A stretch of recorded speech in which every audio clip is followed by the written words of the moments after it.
Nous sommes tous familiers avec les batailles, les luttes personnelles, les tentations, les pressions sociétales, les défis relationnels, financiers et de santé.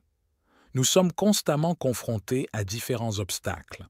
Parfois, nous pouvons même nous demander pourquoi certains défis semblent si insurmontables. Mais vous savez quoi?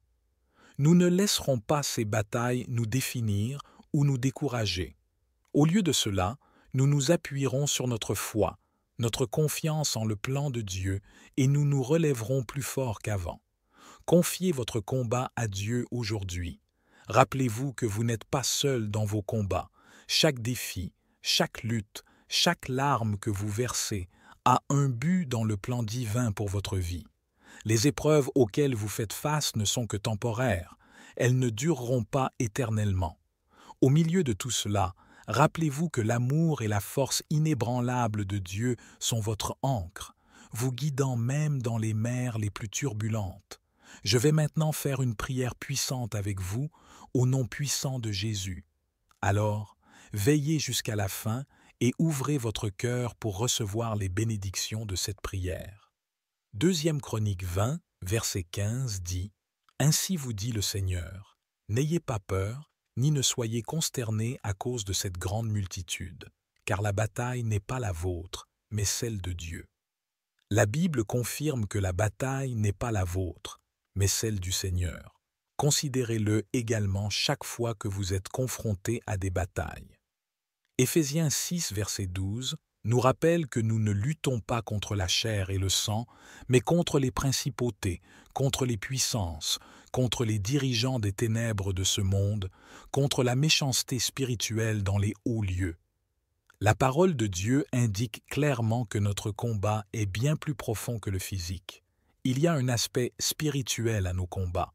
Lorsque nous faisons face à ces batailles, notre inclination naturelle est de nous appuyer sur nous-mêmes.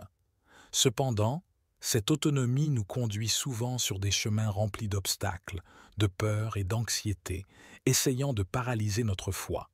Alors, examinons 8 vérités clés pour savoir que face aux batailles, la force de Dieu surpasse la nôtre. Imaginez-vous dans une lutte acharnée contre une force que vous ne pouvez pas vaincre, c'est ce que l'on ressent lorsque nous comptons uniquement sur notre force. Ésaïe 40, verset 28 nous rappelle qu'il donne le pouvoir aux faibles et à ceux qui n'ont pas de pouvoir. Il augmente la force. Nous avons des limites, mais la puissance de Dieu est illimitée. Lorsque nous reconnaissons nos limites et invitons Dieu dans nos combats, nous puisons dans une force qui dépasse la compréhension. Rappelons-nous l'histoire de Moïse à la mer Rouge. Les Israélites, ayant fui l'Égypte, se sont retrouvés coincés entre l'armée pharaonique approchant et la vaste mer Rouge. La situation semblait désespérée. La peur s'emparait de leur cœur, mais Moïse proclama « N'ayez pas peur, restez immobiles et voyez le salut du Seigneur. » Et ce qui suivit fut rien de moins qu'un miracle. La mer Rouge s'est séparée, créant un chemin pour les Israélites, mettant en évidence la puissance de Dieu sur la nature et des circonstances apparemment impossibles. Parallèlement à cette écriture, Ésaïe 40, le verset 29, nous offre une promesse similaire. C'est comme si on nous rappelait que tout comme les Israélites à la mer Rouge, nous ne sommes pas seuls dans nos luttes. Même lorsque notre énergie faiblit et que la voie semble bloquée, la puissance de Dieu peut tracer un chemin là où il semble n'y en avoir aucun. Ainsi, chaque fois que nous sommes acculés par les défis de la vie, souvenons-nous du moment de la mer Rouge. En reconnaissant nos limites et en invitant véritablement Dieu dans nos batailles, une intervention divine se manifeste. La force de Dieu rend les chemins inexistants et nous accorde des victoires qui semblaient hors de portée. En lui, nos batailles ne sont pas seulement gérables, elles sont conquérantes. La deuxième vérité, les batailles ont un but. La vie est souvent un réseau complexe d'événements qui peuvent sembler aléatoires. Pourquoi affrontons-nous certaines batailles? Jacques 1, versets 2 à 4, déclare que ces épreuves produisent la patience et la complétude de notre foi. C'est un rappel que nos batailles peuvent servir une intention divine. Réfléchissons à la vie de Joseph, trahi, vendu en esclavage, faussement accusé, emprisonné. Chaque bataille semblait l'éloigner de ses rêves, mais rétrospectivement, ces mêmes batailles l'ont positionné pour réaliser son destin de sauveur pendant la famine. Chaque défi affine notre caractère, nous façonne et nous rapproche de Dieu. Bien que cela puisse sembler dénué de sens maintenant, avec foi et patience, nous comprendrons le but de chaque bataille. Cette vérité n'est pas exclusive à Joseph. À travers les Écritures, chaque récit souligne la manière dont les défis ont servi un dessein divin. D'innombrables individus ont fait face à des obstacles insurmontables, endurent des périodes de souffrance et de questionnement pour ensuite être conduits à une révélation divine. Prenez par exemple l'histoire de Ruth, une femme moabite. Elle a affronté le chagrin très tôt dans sa vie avec la mort de son mari. Sa décision de suivre sa belle-mère Naomi, quittant son pays natal et tout ce qui lui était familier, pourrait être vue comme un voyage vers plus d'incertitude. Mais sa loyauté et sa détermination inébranlable l'ont conduite à Boaz, préparant ainsi le terrain pour qu'elle devienne l'arrière-grand-mère du roi David et un ancêtre de Jésus-Christ. 6 combats, ces défis et ces décisions faisaient tous partie intégrante du dessein divin de Dieu. Cette perspective modifie notre compréhension des batailles. Elles ne doivent plus être considérées comme de simples perturbations ou inconvénients. Elles deviennent des plateformes de révélation et de transformation divine. Elles agissent comme des canaux par lesquels le dessein de Dieu s'écoule dans nos vies, révélant davantage des aspects de son caractère et de ses plans que nous aurions autrement pu manquer. Alors, lorsque nous nous trouvons au milieu d'une tempête, au lieu de demander « Pourquoi ?», commençons par demander « Pourquoi tu m'apprends, Seigneur ?» Au cœur de cette bataille se trouve un but, une leçon et une stratégie divine qui attendent d'être dévoilées. La vérité numéro 3, notre rôle est l'obéissance. Le rôle de Dieu est le résultat. Imaginez planter une graine. Une fois qu'elle est dans le sol, tu lui fais confiance pour pousser. De la même manière, nos combats exigent un niveau de confiance. Proverbe 3, versets 5 à 6, murmure à nos cœurs, « Fais confiance au Seigneur de tout ton cœur et ne t'appuie pas sur ta propre compréhension. » Cette écriture nous invite à agir dans l'obéissance et à laisser les résultats à Dieu. Lorsque Noé a été chargé de construire une arche, il n'a pas vu la pluie. Il aurait même pu sembler stupide à ceux qui l'entouraient. Mais sa concentration était inébranlable, sa confiance absolue. Il a obéi et Dieu a honoré cette obéissance. Nous ne comprenons peut-être pas toujours les méthodes de Dieu, mais notre rôle est de faire confiance et d'obéir tout en laissant le résultat entre les mains compétentes de Dieu. Regardez Abraham, appelé à sacrifier son fils unique Isaac. Cela semblait inimaginable, cela allait à l'encontre de la promesse que Dieu lui avait faite à propos d'Isaac. Mais l'obéissance d'Abraham était ferme, sans hésitation.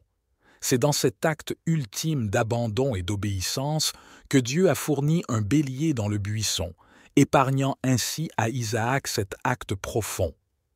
Notre rôle principal, même lorsque les demandes de Dieu semblent au-delà de notre compréhension ou de notre capacité émotionnelle, demeure d'obéir en lui faisant entièrement confiance. Le plan divin de Dieu prend forme pour que les résultats s'alignent avec sa volonté parfaite pour nos vies. C'est la vérité numéro 4. La présence de Dieu est un réconfort. Deutéronome 31, verset 6, est la promesse de Dieu de sa présence constante. Soyez forts et ayez bon courage. Ne craignez pas et n'ayez pas peur d'eux, car le Seigneur ton Dieu est celui qui t'accompagne. Il ne te quittera pas ni ne t'abandonnera pas. Cette promesse résonne également dans l'histoire de Daniel, piégé dans la fosse aux lions, où la présence inoffensive de Dieu a transformé une bataille en un témoignage de foi. Quelle que soit la bataille à laquelle vous faites face, rappelez-vous que vous n'êtes pas seul. Avec Dieu à vos côtés, la peur n'a pas de place.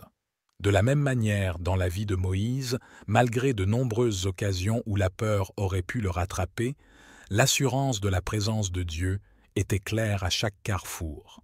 Je suis avec vous. Cette conscience écrasante de la présence de Dieu nous rend intrépides, car il est plus grand que toutes nos peurs combinées. La vérité numéro 5, confiez vos batailles à Dieu. Au milieu des turbulences de la vie, un profond sentiment de paix émerge lorsque nous choisissons de libérer le contrôle et de faire pleinement confiance à la souveraineté de Dieu. S'abandonner ne signifie pas abandonner, mais plutôt accepter une plus grande puissance à l'œuvre.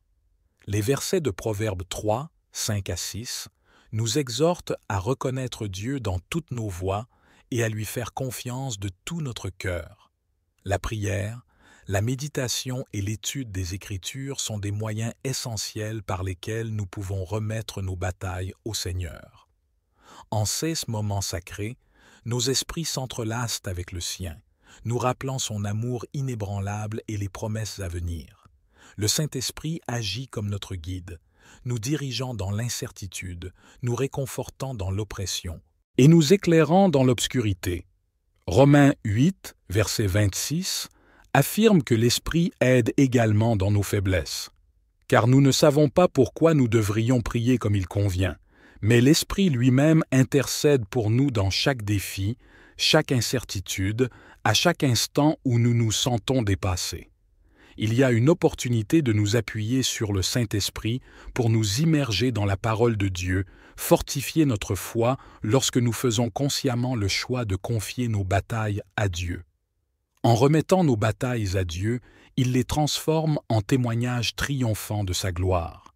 Rapprochons-nous de Dieu et remettons nos soucis à lui. Cette action nécessite un engagement quotidien.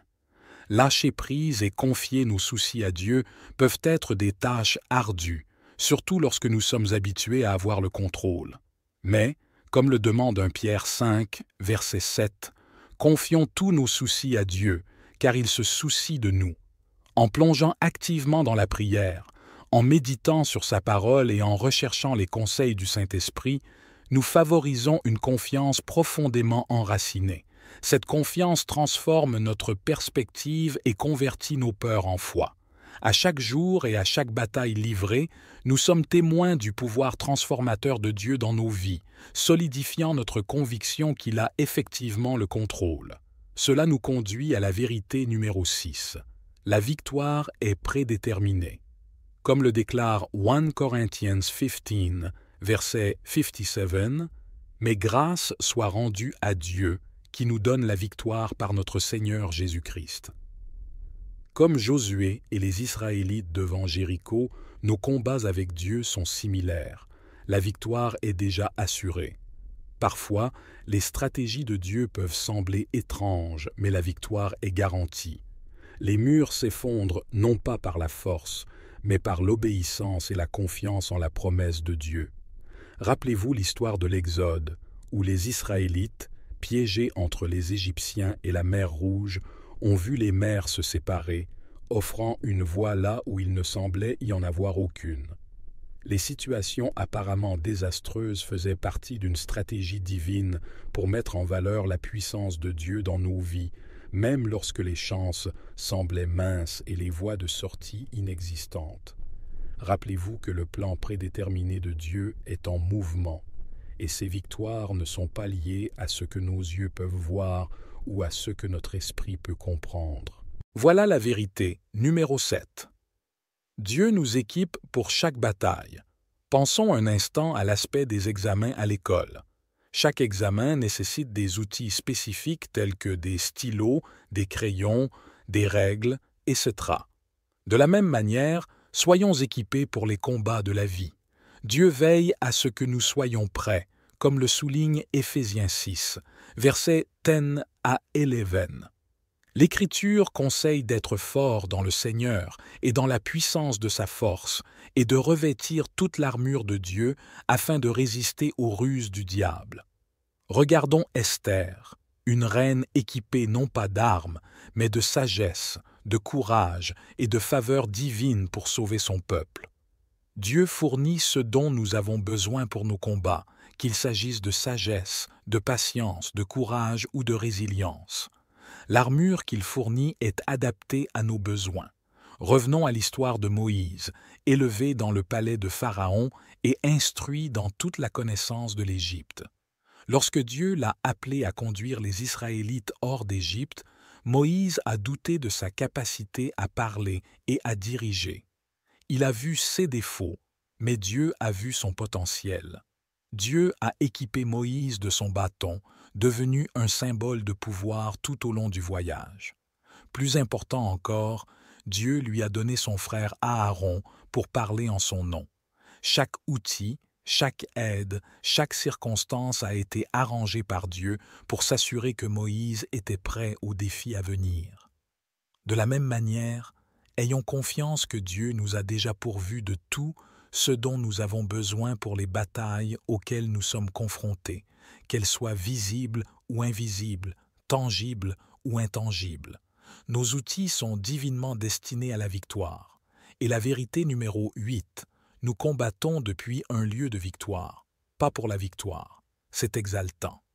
Pour commencer une course avant tout le monde, Colossiens 2, verset 15, révèle qu'après avoir désarmé les pouvoirs et les autorités, Jésus a fait un spectacle public d'eux, triomphant d'eux par la croix.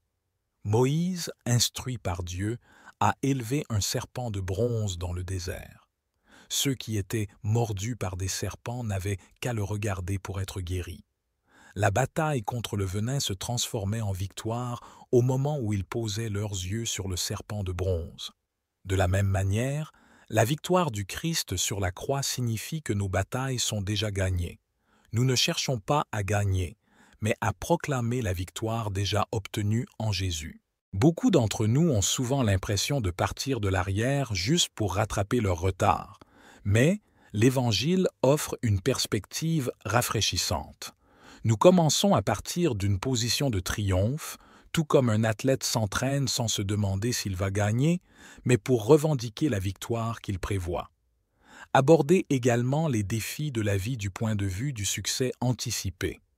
Pensez aux murs de Jéricho qui semblaient invincibles, et pourtant, pour les Israélites, la victoire était certaine, avant même qu'ils ne commencent leur première marche autour de la ville. Leurs actions n'étaient pas pour remporter la victoire, mais pour réclamer ce que Dieu avait déjà promis. De la même manière, lorsque nous sommes confrontés à des luttes et à des obstacles, nous devrions être élevés par l'assurance que, en Christ, le triomphe ultime est déjà le nôtre. Nous ne luttons pas dans le désespoir, mais dans l'affirmation confiante de la victoire. Le Christ s'est déjà assuré de la victoire. Pendant que nous réfléchissons sur ces combats spirituels, rappelons-nous qu'ils ne sont pas les nôtres mais ceux de Dieu. Aujourd'hui, pensez aux combats auxquels vous faites face. Déposez-les au pied de la croix. Déposez vos armes, déposez vos peurs et soyez assurés dans sa victoire. Si Dieu est pour nous, qui peut être contre nous? Dans chaque épreuve, nous avons l'assurance de la victoire par Dieu. Ces 8 vérités sont fondamentales. En les adoptant, nous pouvons relever les défis de la vie avec foi, espoir et confiance. Quels soient les piliers qui vous soutiennent dans chaque bataille.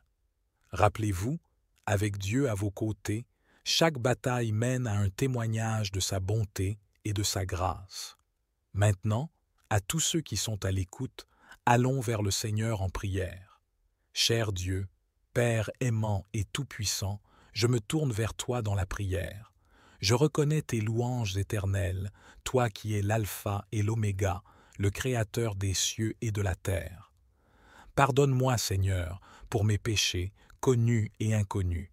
Purifie-moi de toute injustice et restaure-moi au nom puissant de Jésus. Je déclare que chaque bataille à laquelle je suis confronté est déjà remportée, et je proclame que tout obstacle devant moi sera renversé par ta puissance. Au nom de Jésus, je rejette toute peur et tout doute qui tente d'envahir mon esprit. Je demande la protection du sang de Jésus sur ma vie, me permettant de marcher avec confiance dans les victoires de la croix. Seigneur, je reconnais que mon rôle est d'obéir, tandis que le tien est de déterminer l'issue. Aide-moi à revêtir quotidiennement ton armure pour tenir ferme contre les tactiques de l'ennemi. Guéris-moi émotionnellement, physiquement et spirituellement. Que ta protection divine soit mon bouclier et que tes bénédictions débordent dans ma vie. Je prie également pour mes proches, Seigneur. Bénis-les, protège-les et guide-les dans chaque décision. Puissent-ils reconnaître ton dessein divin dans chaque bataille et comprendre que la victoire leur appartient déjà avec toi. Alors que nous nous unissons dans cette prière, je suis reconnaissant pour chaque cœur qui s'ouvre à toi en ce moment. Pour ceux qui sont fatigués, accorde-leur renouvellement et force. Pour ceux qui doutent, fortifie leur foi. Pour ceux qui se sentent vaincus, rappelle-leur les victoires à venir. Pour ceux qui se sentent seuls, entoure-les de ta présence apaisante. Pour ceux qui luttent contre la maladie, les troubles émotionnels, mentaux et les dépendances, accorde-leur guérison, délivrance et paix qui dépassent toute compréhension. Père, nous te soumettons tous les domaines de notre vie alors que nous déclarons que la bataille n'est pas la nôtre mais la vôtre. Aide-nous à aligner nos pensées, nos désirs et nos actions avec ta divine volonté, Dieu notre Père. Je te remercie d'avoir entendu et répondu à ma prière au nom puissant de Jésus. Amen. Si vous avez été béni par ce message, tapez le mot « Amen » dans la section commentaires ci-dessous. Déclarez que toutes les bénédictions de cette prière sont maintenant sur vous au nom de Jésus. Vous pouvez nous aider à atteindre plus de personnes et à répandre l'Évangile. Vous pouvez le faire en partageant la vidéo avec un ami ou un membre de la famille dont vous savez qu'il a besoin de la bénédiction. Cette prière est en cliquant sur le bouton « J'aime ». N'oubliez pas également de vous abonner à la chaîne pour plus de vidéos qui béniront votre cœur et élèveront votre esprit. Nous apprécions tous ceux qui nous soutiennent. Vous avez la chance d'être une bénédiction si vous avez reçu cette prière et que vous sentez-vous convaincu dans votre cœur de faire un acte de foi supplémentaire. Je vous invite à dire cette prière que vous venez de prier pendant les 7 prochains jours consécutifs, ici même sur notre chaîne. En priant pour les 7 prochains jours, vous amplifierez votre foi et votre connexion avec Dieu, renforcez les promesses de Dieu dans votre cœur et déclenchez des percées divines dans votre vie. Sur cette note, nous sommes ravis de partager que beaucoup de ceux qui font partie de notre communauté de dévotion quotidienne de Jésus se sont présentés avec des idées vraiment touchantes et inspirantes. Témoignage de beaucoup ayant expérimenté les bénédictions abondantes de Dieu, les percées et la faveur après avoir participé à nos 7 jours précédents de défis remplis de foi. La vie des gens change et nous rendons humblement grâce à Dieu et nous lui donnons toute la gloire. Nous avons donc été encouragés à faciliter même pour plus de ces défis remplis de foi. Nous vous invitons chaleureusement à visiter notre chaîne et à vous engager à dire cette prière que vous avez priée aujourd'hui pendant les 7 prochains jours consécutifs et à regarder Dieu travailler dans votre vie. Cette prière est inspirante et empreinte de foi. Elle invite à ouvrir son cœur à l'action puissante de Dieu dans nos vies et encourage le partage des témoignages pour édifier et encourager les autres. La prière est une voie pour trouver réconfort, guérison et orientation conformément à la volonté de Dieu. Elle invite également d'autres croyants à se joindre dans la prière, soulignant l'importance de rester dans la foi en attendant les réponses divines. La grâce et la paix de Jésus-Christ sont offertes à tous. C'est un appel à la communion et à la confiance en Dieu, reconnaissant sa fidélité et sa grâce dans nos vies.